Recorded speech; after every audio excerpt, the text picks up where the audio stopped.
the British had tried to look for this oil when they were here. From 1920, I read the file. They started looking for this oil in 1920.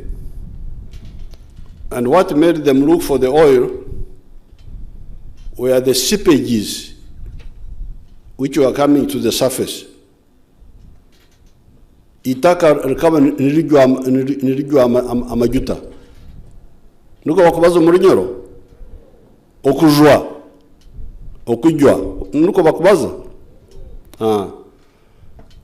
The seepages were seen. Kibero linka. Erioku.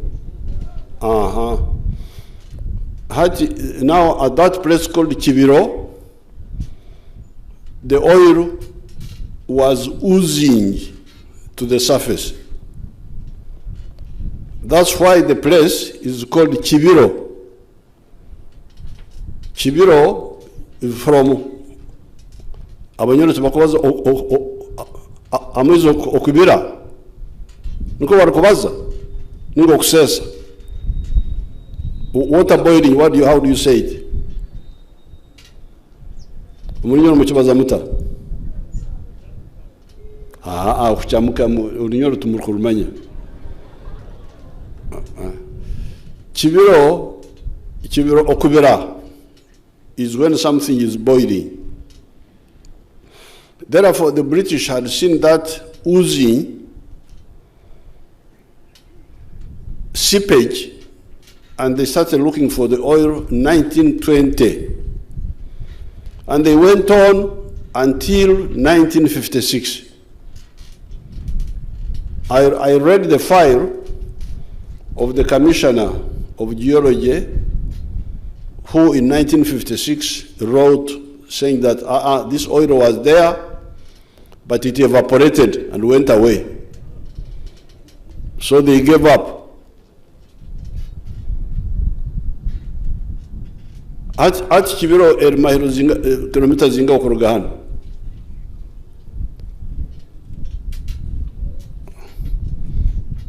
Rubondo, why did the British miss this?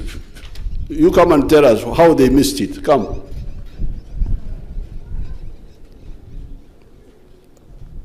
Because they actually drilled at Kibiro. I think they also drilled at Waki, but they missed the oil. Thank you, Your Excellency, the President. The method of exploration that was being used that time by the British was mainly based on following seepages of oil to try and locate oil reservoirs. Usually, when oil seepages appear on the ground, on the surface, now we know that usually it's because either the reservoir has been overfilled and is spilling, or actually the cover of the reservoir, which is called a caprock, has been broken, and so the oil is spilling. The new method of exploration, which was used in Uganda by the trained team when we came in place, was to recognize that the best way to look for oil is not by following oil seepages, but by looking for structures in the ground which have the potential to accumulate oil. Therefore, one of the surveys that was undertaken by the teams in those early stages were geophysical surveys that is running with equipment on the surface with a view to identify structures. Okteri taka kuritera X-ray. Yes, sir. Ngoko muntu ari kugenda mu X-ray bakarora ebirumunda nuko bakora abana nabo bagenda ahiguri itaka barora ebiri omunda oku. Is that not the idea? Your Excellency, that's the idea. You get the picture in the subsurface. But why was the seepage far away from what is? Why was it not near the structures, or? Well, Your Excellency, is that when the structures are filled to spill, usually the structure is like, let's say, a basin which is turned upside down. So the oil is inside the basin but covered. So what happens is that when the basin is full, the oil starts escaping from the edge of the basin. The edge of the basin. So it may not surface near? It may not surface near, but it may also not surface on top of the basin. Okay. Yes, sir. Thank you, Your Excellency. Okay. So you can see now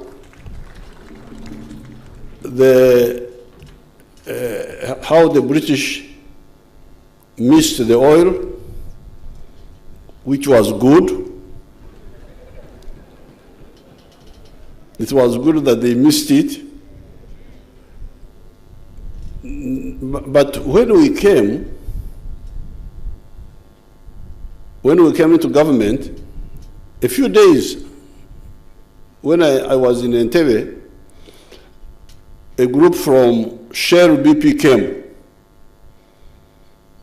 and told me that they wanted to sign an agreement with me about oil exploration in Lake Albert. You Ugandans, this Lake Albert, in our language here we call it Mwitanzige.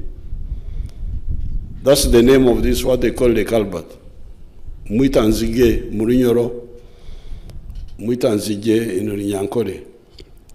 It means the lake that kills the locusts. The locusts could not cross this lake. They would drown there and you find them floating. And it was called Mwitanzige. So these people said they were sure there was oil here. I think they had seen those. We had done the aeromagnetic survey 1980, 79, when we came with Benaissa. You remember UNLF, we had done the aeromagnetic. So the aeromagnetic was now the X-ray, which saw those structures in the ground. And because of that, this Shell wanted me to, and they said they were about to sign with Obote, but Obote had collapsed and run away. I said, Amajuta. Nyebi amajuta ndabimanyanta. Nyondo museja muhekera. Ibyo kuri sente nimbimanya. Okulima muhogo ninkumanya. Bite bya amajuta. Tikubimanya ibyo. So I told them that let me check. I don't know anything about petroleum. Let me check whether in the government they have people who know. So I told them to go away. Then I asked the Minister of Minerals that time.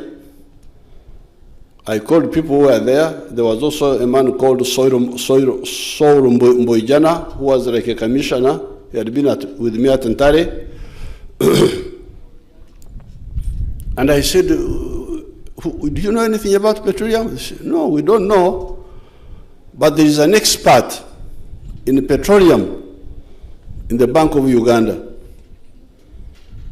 I said, you call me that expert. They called him. The man was from Ghana, Accra. And the only way he was connected with the petroleum is that he was the one handling the import papers of petroleum products in Uganda. That is how he was the expert. Nuwe abe na saka majuta nuko ya vera fokere omukugo mbya majuta. So I called back this Shell BP. I said, you people, I cannot sign an agreement with you because I have nobody on my side who knows anything about petroleum. So go away.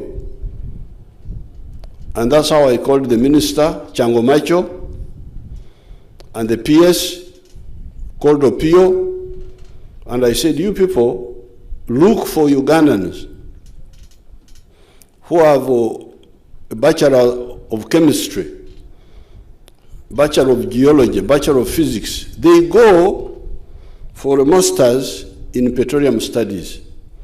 Then when they come back, they will be the ones to guide us after they have studied. So I think that's how these Kabagambe, Karisas, and the others, Kashambus and others, were selected to be the first group who went in 1987, and they came back 1989. Now, when they came back, I called Shell BP. Shell BP, you come, I now have got some people who know something about petroleum. Shell said, no, there's no petroleum there. It was a mistake. Really? But you were the ones who told me. For them, the Soviet Union had opened up. There was a lot of oil in the Soviet Union. So Shell BP was no longer interested in this petroleum here. But then I told these people here, I said, no, but you studied. You now look for the oil. You. These are the ones who looked for this oil, these people here.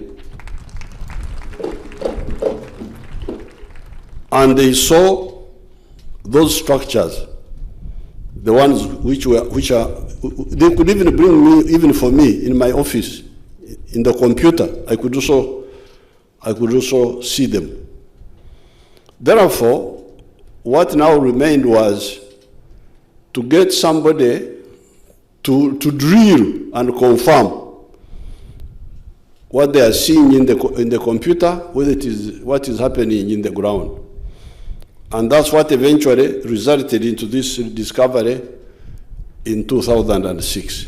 So therefore, I first of all thank God for giving me that warning.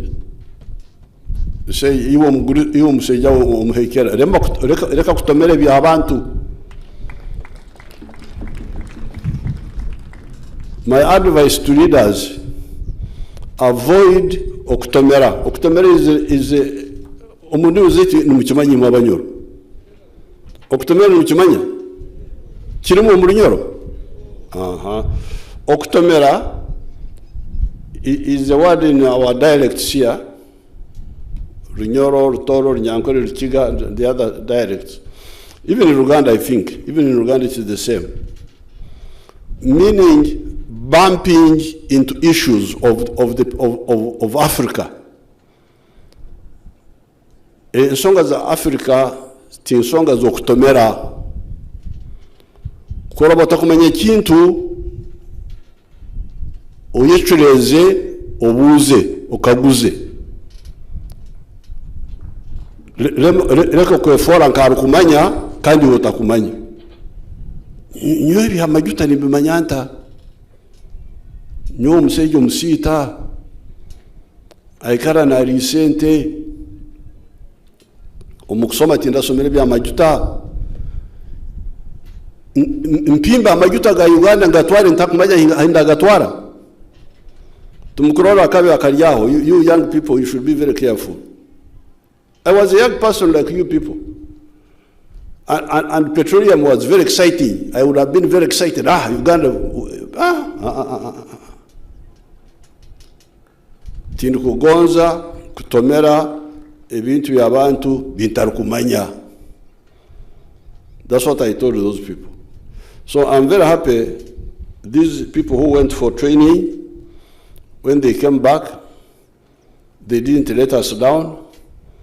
They did what I sent them out to do, and we were able to discover the petroleum. So I thank them very much. I salute them.